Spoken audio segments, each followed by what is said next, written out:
ઉપલેટા તાલુકાના ઈસરા ગામે અકસ્માતે પાણીના ટાંકામાં પડી જવાથી 52 વર્ષીય આધેડનું મૃત્યુ.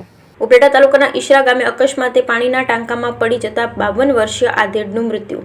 ઈસરા ગામમાં દૂધની ડેરી ખાતે દૂધ ભરવાનું કાર્ય કરતા 52 વર્ષીય ખીમાનંદભાઈ રામદેવભાઈ કરગિયા નામના આધેડનું ડૂબવાથી થયું મૃત્યુ. ખીમાનંદભાઈ સવારના પાણી ભરવા માટે પંચાયતના ટાંકા પાસે જતા અકસ્માતે પાણીના ટાંકામાં પડી જવાથી મૃત્યુ થયું. ગ્રામ પંચાયતના જુનવાણી ટાંકાનું સ્લેબ તૂટી પડતા અકસ્માત થવાનું ગામ લોકો દ્વારા જાણવા મળ્યું. અકસ્માત બાદ તુરંત ગ્રામજનો દ્વારા આધેડને ઉપલેટા સિવિલ હોસ્પિટલ ખાતે લાવવામાં આવ્યા. બ્યુરો રિપોર્ટ વિપુલ ધામેચા.